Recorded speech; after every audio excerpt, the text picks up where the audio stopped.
So hello everyone, how are you all? Welcome back to one of the most beautiful channel of fitness industry, the bodybuilding doctor. मैं आपका अपना host दोस्त और coach Varun. बहुत सारी videos anabolics को लेके आए हैं और आगे भी लेके आते रहेंगे। एनाबॉलिक्स के साथ साथ उसकी रिकवरी भी उतनी ही जरूरी है। इसी रिकवरी की वजह से हमने एक स्पेशल अपना चला रखा है कोर्स जिसका नाम है रिकवरी ब्लूप्रिंट। उसके बारे में भी बात करेंगे, लेकिन उससे पहले टॉपिक बता दें आज का क्या है। तो आज का टॉपिक है the truth about PCT, Clomid, Nolvadex and smarter recovery protocols. जो लोग कुछ पुराने हैं, मतलब कह लो 90s से बॉडी बिल्डिंग कर रहे हैं, वो इस वीडियो के साथ अपने आप को ज्यादा इंटरलिंक कर सकेंगे। क्योंकि अगर आप ये सोचते हो कि आप क्लोमिड और नॉर्वाडेक्स चला रहे हो और आप रिकवरी कर जाओगे, then you are absolutely wrong. क्योंकि बहुत सारी चीजें ऐसी हैं जो हार्मोनल पैनल में देखनी पड़ती हैं जब हम एनाबॉलिक्स का यूज करते हैं, उसके बाद, उसके ड्यूरिंग, और जब खत्म करना है तब भी या उससे पहले भी। ठीक है, तो वीडियो पे जाने से पहले हमारा इंस्टाग्राम हैंडल नोट कर लीजिए, anabolic arc ARCC, website www.bodybuildingdoctor.in and contact number of our team 9878301160। यहां से आप किसी तरह का भी आपको स्टफ बाय करना है, किसी तरह की आपको कोई चीज बाय करनी है या हमारे किसी कोर्स में एनरोल करना है, तो आप इस नंबर पे मैसेज कर सकते हैं, आपको रिप्लाई आ जाएगा। ठीक है, मिस्टर नमन होंगे यहाँ पे, वो आपसे बात कर लेंगे। मैं मोस्टली हर वीडियो के अंदर ये चीज बताता हूँ। तो आज का हमारा वीडियो जो है ये 4 सेगमेंट्स में हमने डिवाइड किया है। इसके अंदर हम रियल वर्ल्ड प्रोटोकॉल्स के बारे में भी बात करेंगे जो एक्चुअली आजकल में वर्किंग में है। सो वीडियो पे जाने से पहले वीडियो को लाइक कर लो, चैनल को सब्सक्राइब कर लो और ज्यादा से ज्यादा शेयर कर दो ताकि ये ज्यादा से ज्यादा लोगों तक पहुंच सके।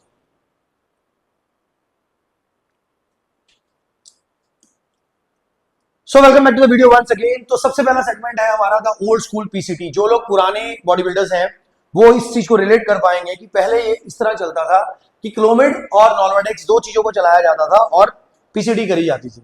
ठीक है, और इनको चलाने का वे क्या होता था, फर्स्ट वीक के अंदर 100 mg जो थी वो डेली बेसिस पे चलती थी, tapering in the second week, third week and fourth week. इसी के साथ क्लोमिड चलाई जाती थी 40 20 20 20। ये क्लासिक प्लान हुआ करता था। क्लासिक प्लान को इसलिए बोला जाता था, it was one for all, सबको यही थ्योरी दी जाती थी और इसी थ्योरी के बिहाफ पे सबकी पीसीटी करवाई जाती थी। ठीक है, इसमें कुछ साइड इफेक्ट्स हुआ करते थे। पहला साइड इफेक्ट जिसका हुआ करता था मूड स्विंग्स, दूसरा हुआ करता था विजुअल इश्यूज, तीसरा एस्ट्रोजन रिबाउंड। एक्सप्लेन करते हैं इसको। मूड स्विंग्स के बारे में सबको पता है। विजुअल इश्यूज का मतलब होता है, बहुत बारी क्या होता है, अगर आप पुराने बॉडी बिल्डर्स से उनको देखो या उनसे बात करो तो वो आपको बता सकते हैं कि उनके साथ के कई बॉडी बिल्डर्स ऐसे थे जिनका विजन वीक हो गया जब वो एनाबॉलिक्स कर रहे थे, या उनको दिखने में दिक्कत आ गई, सिंपल लैंग्वेज लेमन वर्ड्स में, कि उनको देखने में दिक्कत आ गई। ठीक है, विजन ब्लरी हो गया। तीसरा एस्ट्रोजन रिबाउंड, एस्ट्रोजन मिसबैलेंस हो गया या हार्मोनल इम्बैलेंस हो गया जब वो ये वाली जो थी थ्योरी यूज करते थे कि क्लोमिड और नॉर्वाडेक्स के साथ अपनी पीसीटी करते थे इस डोजिंग के साथ। अभी भी क्लोमिड और नॉर्वाडेक्स यूज की जाती है लेकिन इस डोजिंग में यूज नहीं की जाती। ठीक है, so why this method was created, number 1 point was lack of blood work access. आज से 15-20 साल पहले इतना ब्लड वर्क एक्सेस इंडिया में अवेलेबल ही नहीं था। जैसे अब तो आप जाते हो, आप टेस्ट करवा लेते हो, आपको हम बोल देते हैं या कोई भी बोल देते तो आप जाके फटाफट टेस्ट करवा लेते हो, फुल बॉडी चेकअप्स हो जाते हैं। आज से कुछ समय पहले तक इतना ब्लड वर्क का एक्सेस नहीं था और इतनी नॉलेज भी नहीं थी। ठीक है, outdated knowledge and lack of blood work, ये दो चीजें थी जिस वजह से ये थ्योरी को अपनाया जाता था। Clear? So let's come to the second point, segment number second, the modern approach, जो कि ब्लड बेस्ड रिकवरी अप्रोच है। हमारा जो हमारा कोर्स है, एक तो हमारा एनाबॉलिक्स ब्लूप्रिंट कोर्स है, इसी तरह हमारा दूसरा कोर्स है रिकवरी ब्लूप्रिंट, जो कि 90 डेज का कोर्स है, जिसके अंदर हम सिखाते हैं कि कैसे आप रिकवरी कर सकते हैं, including your fertility protocols and including your what we call that, जो आपने नॉर्मल अपनी पीसीटी करनी है वो आप कैसे कर सकते हैं। तो अगर आप इसके बारे में बिल्कुल विद डोजेजेस जानना चाहते हैं तो इस दिए गए नंबर के ऊपर मैसेज करें और रिकवरी ब्लूप्रिंट कोर्स के अंदर एनरोल करें। ठीक है, तो second segment is the modern approach, blood based recovery. सबसे पहले चेक किया जाता है LH luteinizing hormone, FSH follicle stimulating hormone, TT means total testosterone, FT means free testosterone, sex hormone binding globulin before deciding PCT. ये सब चीज की जाती है जब आपकी पीसीटी डिसाइड होनी है, यानी कि प्लान होनी है उस समय। अगर आप इसको लेते हैं, अगर आप इन चीजों को नहीं चेक करते, अगर आप इन चीजों को नहीं चेक करवाते, आपके पास बेसलाइन नहीं है कि पीसीटी करने से पहले जब किसी ने एनाबॉलिक्स किए हैं तो उसके ब्लड लेवल्स कहां पे हैं, ये सारे टेस्ट क्या आ रहे हैं, तो आप किस तरह से पीसीटी को डिसाइड कर सकते हो, पॉसिबिलिटी नहीं है। यही एक रीजन था कि जो पुराने टाइम के बॉडी बिल्डर्स थे उनके अंदर इंपोटेंसी, फर्टिलिटी इश्यूज ज्यादा थे एज कंपेयर टू आजकल के बॉडी बिल्डर्स। ठीक है, तो सबसे पहले आपको यही टेस्ट करवाने हैं, LH, FSH, total testosterone, free testosterone and sex hormone binding globulin, जो कि बहुत ज्यादा इंपॉर्टेंट है।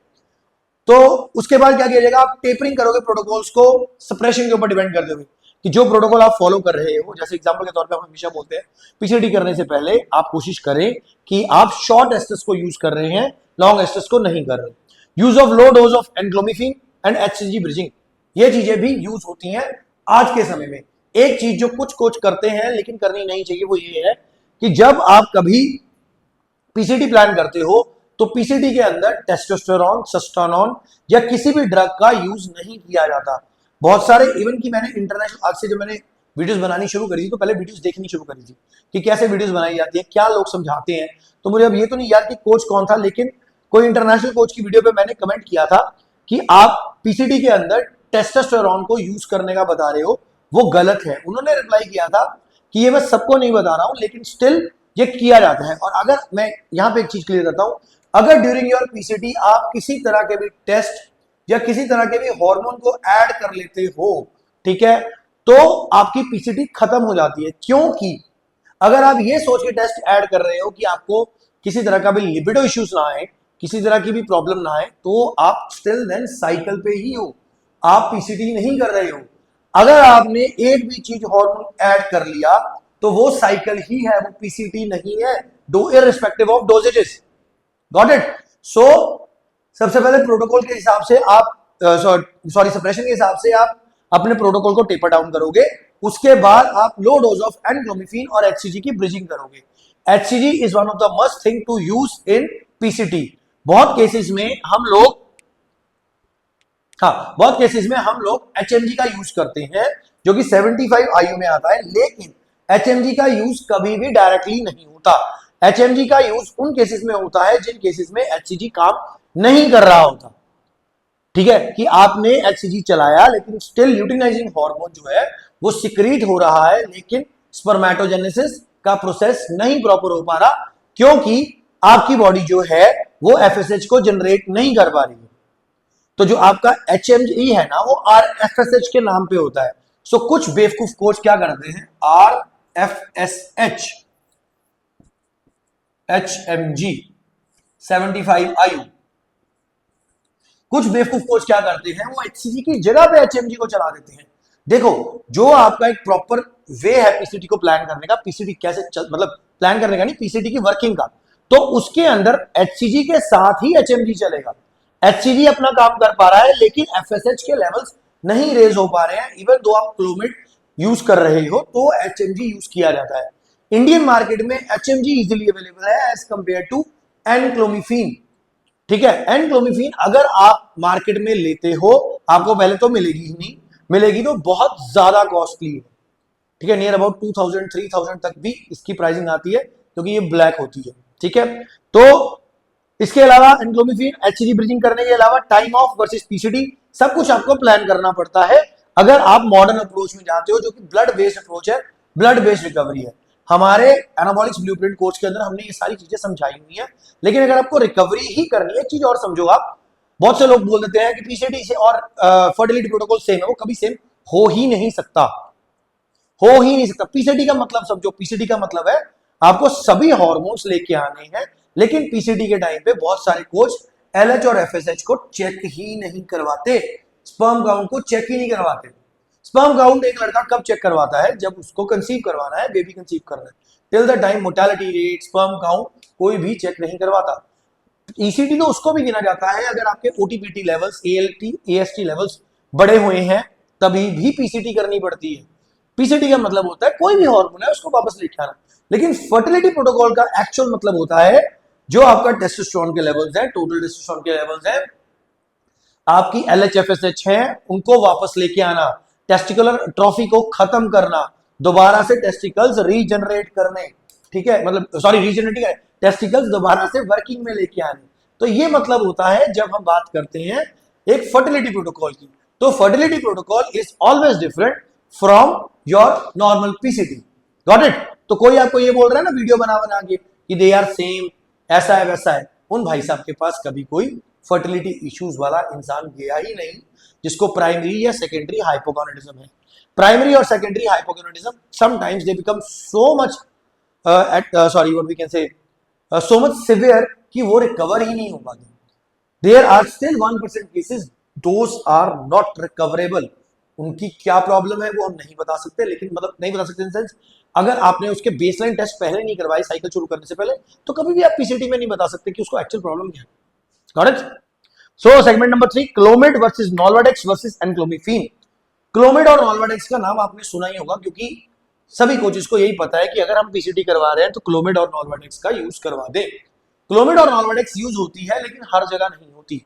ड्यूरिंग साइकिल बहुत से लोग नॉल्वाडेक्स को ऐड करने की कोशिश करते हैं या आफ्टर साइकिल भी करते हैं, लेकिन हमारी कोशिश रहती है कि नॉल्वाडेक्स को हम रेयर कंडीशंस में ऐड करें क्योंकि using Nolvadex they actually drop your natural IGF levels up to 40%। ठीक है, अगर आप नॉल्वाडेक्स का यूज कर रहे हैं from the starting of your PCT तो मोस्ट प्रोबेबली आपने देखा है कि पीसीटी के अंदर लोगों के गेन्स खत्म हो जाते हैं, लेकिन कोई कोई लोग गेन्स को प्रिजर्व भी करके रखते हैं। उसका रीजन क्या होता है? क्लोमिड वो बहुत आराम से चलाते हैं और नॉल्वाडेक्स बहुत कम चलाते हैं। ठीक है, क्लोमिड एस्ट्रोजन ब्लॉकर है, नॉल्वाडेक्स मोस्ट प्रोबेबली हम लोग यूज रेयर केसेस में करते हैं। Nolvadex is more selective, fewer side effects. ये एक रीजन है लोग नॉल्वाडेक्स को ज्यादा प्रेफरेंस देते हैं क्योंकि एस्ट्रोजन को उस लेवल पे सप्रेस वो नहीं करती। क्लोमिड हैज 2 आइसोमर्स, यूक्लोमिफेन जिसकी हाफ लाइफ बहुत ज्यादा है और साइड इफेक्ट्स भी उतने ही ज्यादा है। दूसरा होता है enclomiphene which is much better, लेकिन in Indian market you don't get enclomiphene easily. हमें क्लोमिफेन सिट्रेट मिल जाए इंडियन मार्केट में वही बहुत हो जाता है। Enclomiphene is modern solution with cleaner profile. Enclomiphene अगर आपको मिल रही है क्लोमिफेन और एनक्लोमिफेन से आप एनक्लोमिफेन को प्रेफर करो अगर मिल रही है, लेकिन ये जल्दी मिलेगी नहीं आपको फार्मेसी से। ठीक है, then comes your fourth segment, real world protocols. Microdose Clomid with Nolvadex combo. जैसे मैंने पहले बताया बहुत सारे लोग डायरेक्टली शुरू कर देते, लेकिन ऐसे नहीं होता। क्लोमिड की डोज भी somewhere around 12.5 to 25 then 50 then 100 तक भी जाती है। ये नहीं कहता कि जाती नहीं है, जाती जरूर है, लेकिन इन सम केसेस ओनली जहां पे रिकवरी स्लो है या लग रहा है हो नहीं पाएगी, only in those cases. Then comes your enclomiphene solo. अगर एनक्लोमिफेन आपको मिल रही है उसके साथ आपको कुछ चलाने की जरूरत नहीं पड़ती और वो आप 12.5 टू 25 mg पर डे चला सकते हैं। Then comes your blood work guided HCG taper. देखो एचसीजी बहुत से लोग ड्यूरिंग साइकिल नहीं यूज करते, वो बहुत जरूरी है। डोजेज जो है दैट मैटर्स, मतलब आप कैसा यूज कर रहे हो, क्या प्रोटोकॉल यूज कर रहे हो, उसके हिसाब से डोजेज बन जाती है। लेकिन जो आप आफ्टर साइकिल जो पीसीटी में आपने एचसीजी करना है, एक चीज मैं आपको बताता हूं, बहुत केसेस में it starts from 500 IUs every other day and moves till 4500 IUs every other day। और कोई भी कोच आपको ये बोल रहा है कि आप पीसीटी करने जा रहे हो तो आप 5000 IU का इंजेक्शन लाओ और उसको लगा लो। मैं कह रहा हूं कि अभी भी 2025 चल रहा है, still I get these kind of DMs in my profile कि सर हमने पीसीटी कर लिया, अब हम नेक्स्ट साइकिल शुरू करना चाहते हैं और हमारी पर रिपोर्ट्स खराब आई हैं, क्या आप हमें हेल्प कर सकते हैं? वी आर रेडी टू पे। जब मैं उनसे पूछता हूं आपने पीसीटी कैसे करी, तो वो बोलते हैं हमने क्लोमिड चलाई एक हफ्ता और हमने एक इंजेक्शन एचसीजी का लगा लिया। The actual PCT can even span from 6 months to 2 years depending upon your condition. मुझे आज तक ये नहीं समझ आया कि जो 1 महीने की पीसीटी करते हैं वो कर कैसे लेते हैं, हो ही नहीं सकती। आपने 6 महीने साल साइकिल किया, 3 महीने साइकिल किया, उसके बाद आपने साइकिल को बंद किया, आपने पीसीटी शुरू करी, आपने ब्लड वर्क करवाया ही नहीं, आपने एलएचएफएसएच करवाया ही नहीं, आपने स्पर्म काउंट करवाया ही नहीं, तो आपको कैसे पता आपकी रिकवरी होगी? अगर आप एलएचएफएसएच भी करवा रहे हो ना, तभी भी स्पर्म काउंट नहीं करवाओगे तो काम चल जाएगा आपका। लेकिन एलएचएफएसएच तो करवानी चाहिए ना, रिकवरी तो आपको अपने इन हार्मोन्स की करनी है, वो तो आप कर ही नहीं रहे हो। और ये हार्मोन्स कभी भी 1 महीने के अंदर वापस अपनी जगह पे नहीं आते। ठीक है, तो आपको करना क्या है? बीइंग अ कोच, अगर आप कोच हैं या अगर आप एथलीट हैं तो कभी भी किसी का प्रोफाइल कॉपी मत करो, किसी की दी हुई पीसीटी कॉपी मत करो। सबसे पहले अपना ब्लड वर्क कराओ, which is one of the most important thing. अगर आप ब्लड वर्क ही नहीं करा पा रहे हो, आप ब्लड वर्क कराना नहीं चाहते हो या आपके कोच ने आपको ब्लड वर्क गाइड नहीं किया, तो आप अपना हल कैसे करोगे चीज का? ठीक है, लेकिन बहुत से कोच क्या करते हैं, तू ये खा ले, तू ये लगा ले, ऐसा कर ले, एचसीजी। अब मैं आपको ना एक छोटा सा एग्जांपल लेमैन लैंग्वेज में देता हूं। कोई पर्सन सो रहा है, ठीक है, आपने उसको उठाना है, एक वे है आप उसको हिला के उठा रहे हो, वो अच्छे से उठ जाएगा, ठीक है, नींद से उठेगा, ठीक ठाक रहेगा, ठीक है। लेकिन एक पर्सन है वो सो रहा है, आपने उसको थप्पड़ मार के उठा दिया, अब वो एकदम से उठ जाएगा, ठीक है। सेम कंसेप्ट होता है जब आप HCG को 5000 IU ले लेते हो, आपकी टेस्टिस जो है जो पिछले काफी समय से काम नहीं कर रही है, आप एकदम से उसको झटका देके चला रहे हो, ठीक है, तो वो नुकसान करेगी करेगी। इससे अच्छी लैंग्वेज में मैं आपको ये समझा नहीं सकता। इसके इसके अलावा अगर आप ज़्यादा जानना चाहते हैं तो हमारा कोर्स जो है रिकवरी ब्लूप्रिंट कोर्स, जो कि 90 डेज का कोर्स है, ठीक है, 3 मॉड्यूल्स हैं उसके अंदर, तो आप उसको जरूर ज्वाइन करें। बाकी अगर आप कुछ जानना चाहते हैं इस वीडियो के बारे में या कुछ और कोई नई वीडियो देखना चाहते हैं तो कमेंट सेक्शन के अंदर जरूर मैसेज करें, हमें जरूर DM करें और हम उसके ऊपर वीडियो जरूर बनाएंगे। Till the time, thanks for watching the video, thank you.